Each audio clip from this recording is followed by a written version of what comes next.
Hi, I'm Dr. Vonda Wright, and this is Hot for Your Health.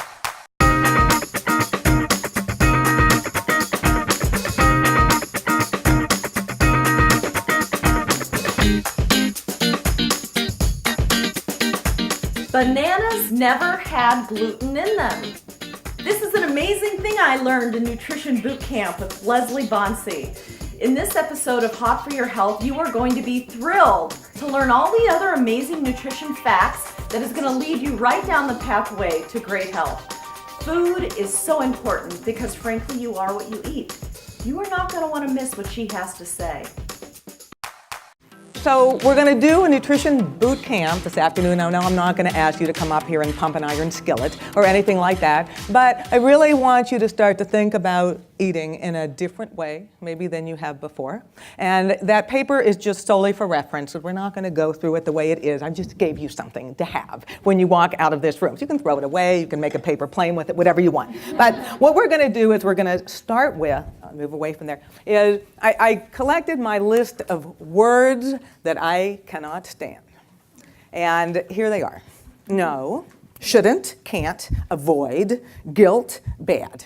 Carbs, fat, sugar, dairy, non-organic, and processed, of things that are around in people's head of bad. So we're going to take this list and we're going to tie it to the frickin' chair, is what we're going to do, and we're going to hold it captive because this is not what we're going to do today. And, so my definition of WTF is where's the food? That's really what it is. Where's the food? And we're really going to think about it in a different way. So maybe we won't tie that to the chair. We'll pretend that we tie it to the chair so we can get on to other things. So as we talk about that, kind of our list of no and why. All right, so it's on the floor because this is what we do. Oh, we shouldn't have it. And then if you eat it, you feel bad about it. Well, I don't know who was in that sex talk this morning, but I'm telling you what. It's a new use for olive oil. 50 Shades of Grey, the different way will play. Okay, that's truly food play. It is food play. Foreplay, food play. All right, there we go. So when we talk about this, we're going to start with the insanity. The insanity of the things that are out there right now of what, as women, we've kind of heard that we think we should do, and maybe end with something more sane. So the first, in terms of the insanity, is that everybody's supposed to look a certain way, like Giselle. Wouldn't that be nice? We all look like Giselle Bündchen, and we're married to Tom Brady. Well, we're not. None of us are. She is. And so, you do have a few people out there who have this look to their body. Bananas. Okay. Not every one of us looks this way. So then we have the people that are the apples. We know this. We have the people that are the pears. And you know what? Some of us are acorn squash because that's just the way that it is. Now, what am I holding in my hand? Fruit. Carbohydrate. Oh, my God. Sugar in here. Oh my God. Horrible thing. Don't eat fruit. It does something horrific in your body. It does nothing horrific in your body. These are really good things for you to be eating regularly, and they provide some sweetness to the plate and sweetness to the palate. And the end of the day is that even if you are one of the people shaped like squash, pear, or apple, guess what? You're not going to become a banana. You're not. It's not going to happen, so forget it. Don't worry about that, and let's focus a different way. Another thing that is insanity. What is this? I mean, this is something that maybe my Steelers would eat with. This is not a fork. This is a shovel. I mean, this is not a spoon. This is a ladle. If you are really trying to feel comfortable with what you're eating, and comfortable means how it feels in your gut as well, what are you doing with your environment? What are you doing with the things you feed yourself with? We had the opportunity to be out of the country early in the month of October, and really the idea of European style of eating makes so much sense. It's kind of right sizing. So what would be so terrible if that's what you had your meal on? What would be so terrible if you really enjoyed that ice cream because you filled it, but this was the bowl that you used? Oh, and guess what? You can't use a spoon like that because you can't really get it in there, but it's just something that makes a difference to do that. It's okay to do those types of things. So here we're having, this is actually a salad spoon, or a salad fork. That doesn't really look so tiny, does it? It doesn't. Here is a spoon. You could eat soup with this. It would be okay. You could have ice cream with this. It would be okay. And why? Not because I want you to intentionally downsize it. It's because if you put a little bit less on, you extend the amount of time you eat it, which means you're in a chair for longer, which means you have the enjoyment of what's going into your body. So we kind of relate back to that. I should be tasting it. I should be savoring the flavors that are in my food. If there are flavors in your food that you don't like, why are they there? Change them. If there is no flavor in the food you're eating, why the hell is it in your body? It shouldn't be. It is okay to feel indulged about eating. Think about it this way, everybody. Some of you are exercising regularly. We do something physical. We don't do something physical necessarily 4 or 5 times a day unless we might be a triathlete. But we might eat minimally 3 times a day, maybe more than that. Shouldn't each one of those eating occasions be an enjoyable one? It should. Should they be free of some of the mind game stuff? They should. It is part of that nutrition boot camp, is changing it around in a positive way. On my list of insanity, okay, here's almond milk. Here are almonds. They are not the same thing. Not at all. This is primarily water, is what it is, with a teeny little bit of almond in it. This is almonds. Now, I tell you this not because I'm going to put a circle around almond milk and say it's such a terrible thing, but I'm also a very big believer in unintended consequences of what people do. So a lot of people, or for whatever reason, are saying, oh, no, I don't want to drink milk anymore. So I don't want to drink milk because I'm not a magician. This would be I skim milk, cow's milk. Whatever reason, if you don't want to drink milk, fine. But realize that if that's something that you take out of your diet, what are you replacing it with? It's not always the same. One of the things about this is that it is food in a glass. Even though it is technically a liquid, it is food in a glass because there is some sugar in there, the lactose, oh my God. There is some protein in there. There are vitamins and minerals that are in there. When you take this out of your diet and you replace it, it might not be a one-for-one replacement. So for instance, if somebody says, okay, I don't want cow's milk, so I'll use soy milk instead. That actually is pretty close because the protein content is pretty much the same in it. However, if you say, oh, but look, almond milk only has a few calories. It's like, wow, that's awesome. This only has 1 gram of protein. This has 8.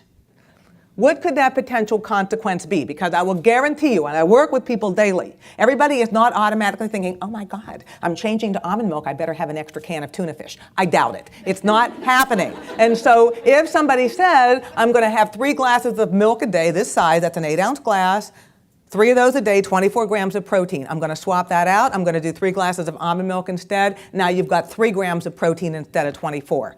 What could be a consequence of that? 21 fewer grams of protein a day, losing 1/3 a pound of muscle a week.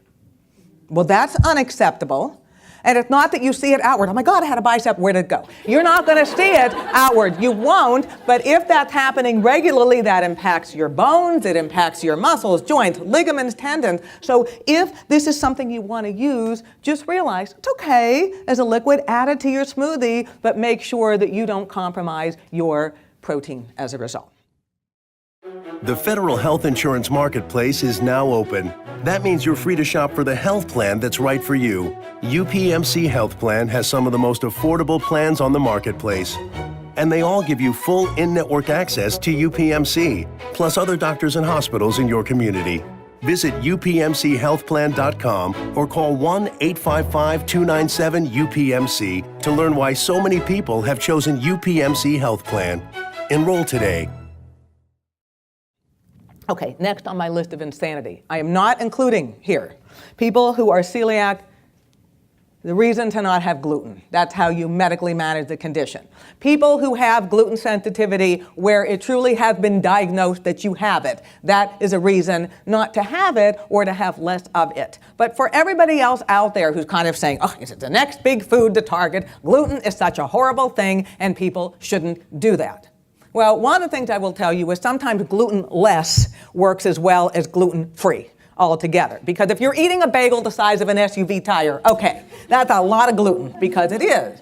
But the other aspect of that is of what we don't think is, well, if I take that out of my diet, so no longer will I have wheat, rye, barley, and oats. And if you take the oats off your plate, let me tell you, he's not very happy. He starts to frown. He just did. So if you take those things off your plate, you're having less protein. You're not necessarily having the grains that are there because all gluten-free foods are not created equally. Gluten-free does not mean carb-free. It's not what it means. If you're going to do it and take it out of your diet for whatever reason, then make sure that what you're swapping in is going to be of equivalent nutritional value. So, examples. So here we have a gluten-free pasta, and this one is made from rice.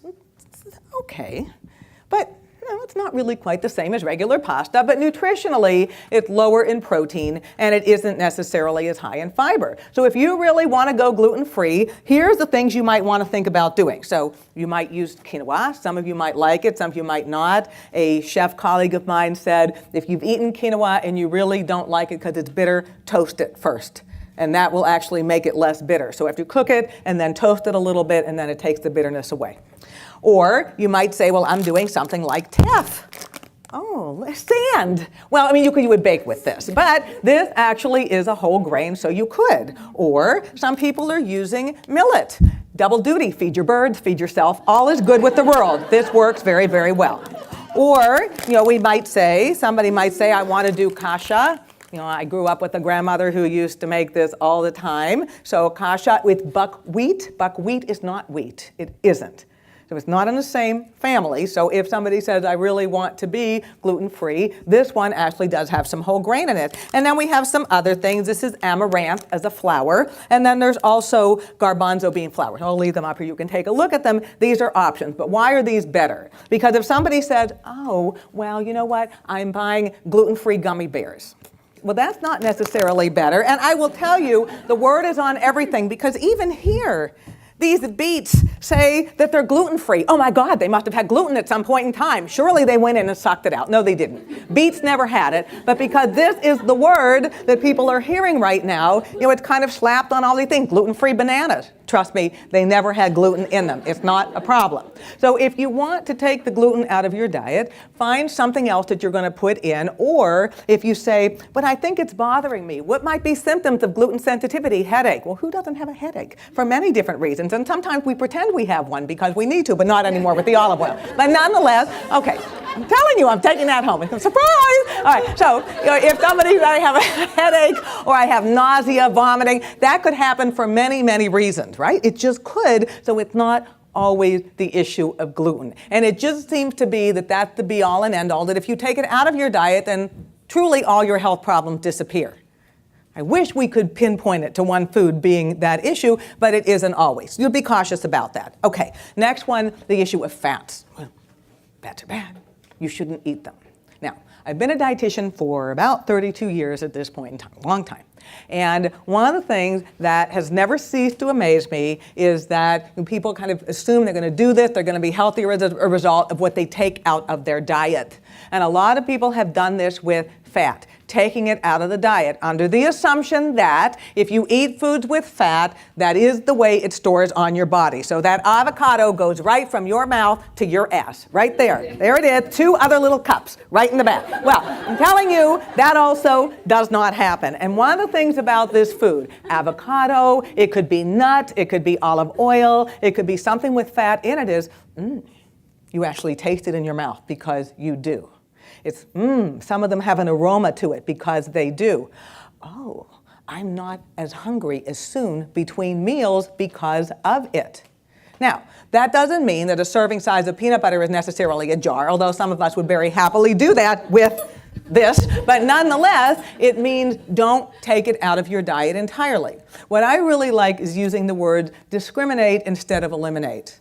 Being selective. If they kids are picky and that's not good, it's okay to be picky. Use the word selective, though. I'm going to be selective about some of the fats I choose because I want to get the best out of what's in my body. And so what might those things be? Okay, so one of the things we could do is we could use avocado. And these are awesome because you can actually find them this way right now. I was telling some of the people sitting in the front is here's an avocado.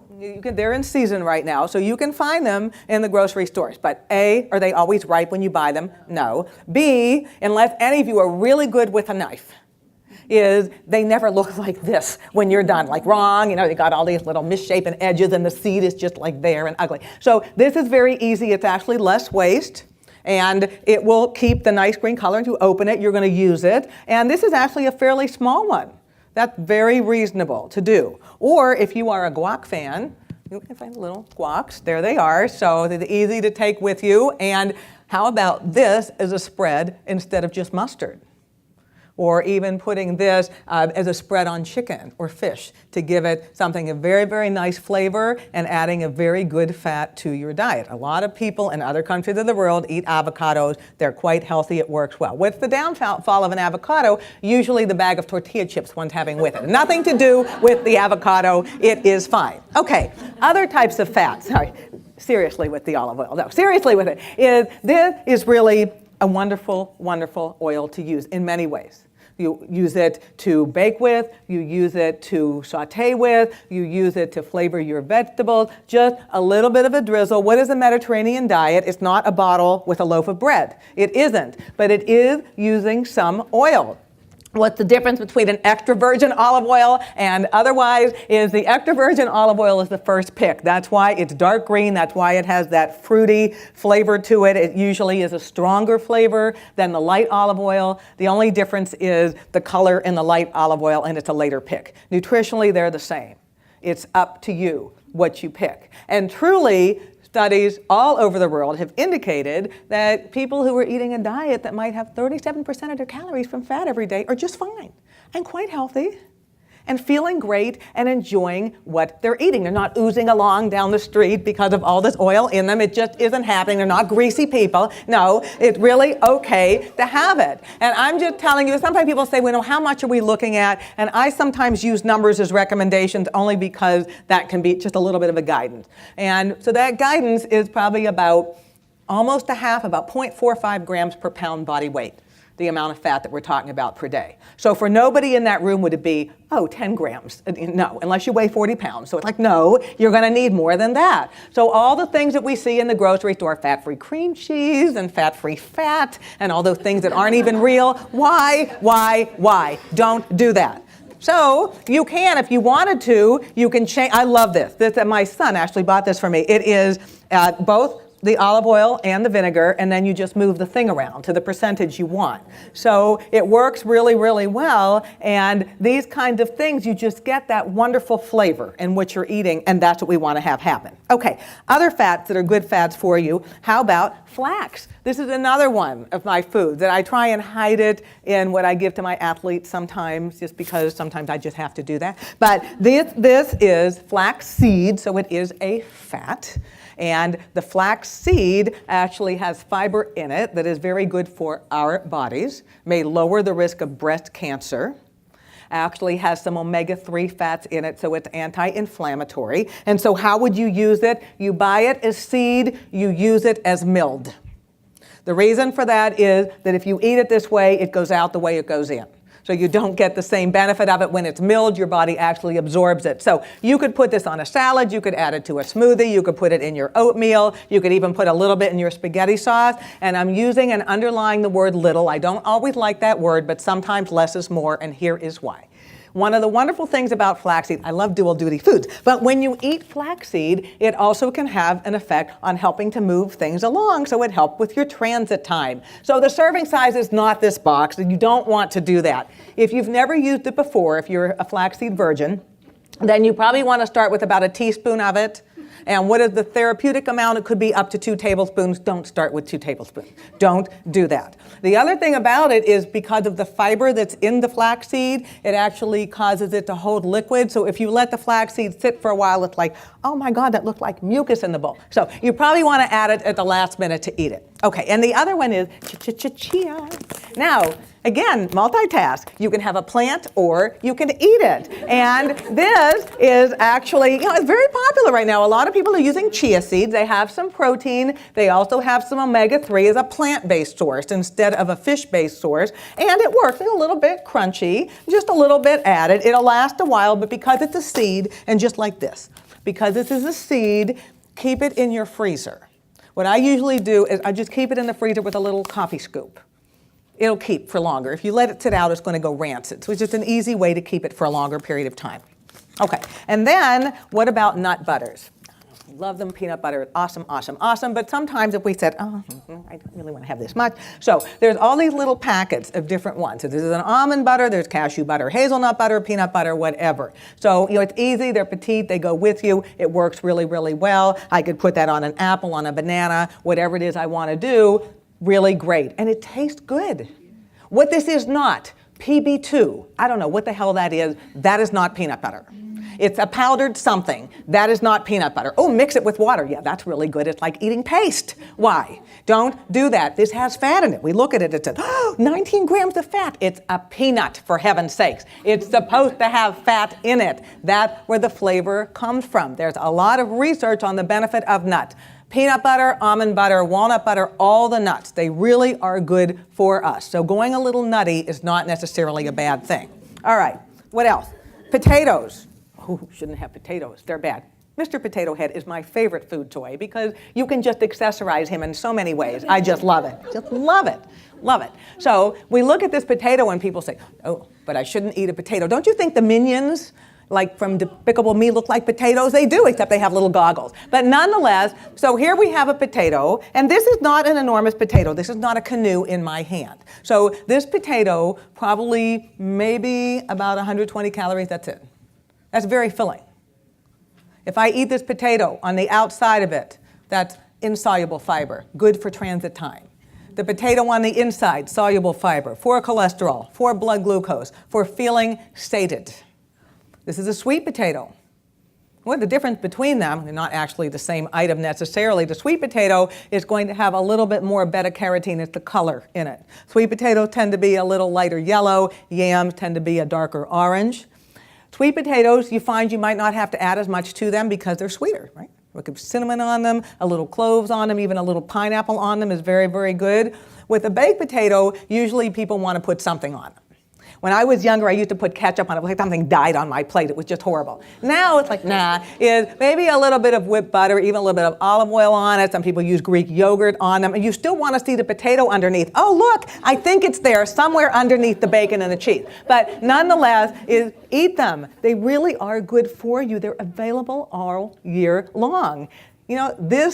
This particular item, this tuber is your Uber to health. Okay, so there we go. Enough of that. All right, so what else do we have? We're going to move on. The other things about fats are these, kind of the other fats that are the fish fats, the omega-3s, that way. Now, I didn't bring salmon because I don't like things to sit out for extended periods of time and stink up a room, so that's why the salmon's not here. But people use salmon, they have swordfish, they eat tuna as those sources of omega-3s. Some of you may eat them and some might not eat sardines. I'm telling you, it's a very easy item to eat. Even sardine with some tomato on it, it is omega-3. They're very portion controlled for what they are. That's the serving size, the can. You can get them all year long. It really works. Why those omega-3s? Anti-inflammatory. We're talking brain, we're talking joints, we're talking heart, check, even eyes. A lot of research now centering on things that are good for our bodies in many, many ways. It just could be something you use. So the fats are important. Thank you so much for joining me this week for this episode of Hot for Your Health. You are a powerful force in your own health, and I'm excited that you took the time this Thursday to learn more from our nation's authorities in health. I hope that you subscribe so that you don't miss one single episode. Join us next week for Hot for Your Health, and for more information, find it at womenshealthconversations.com.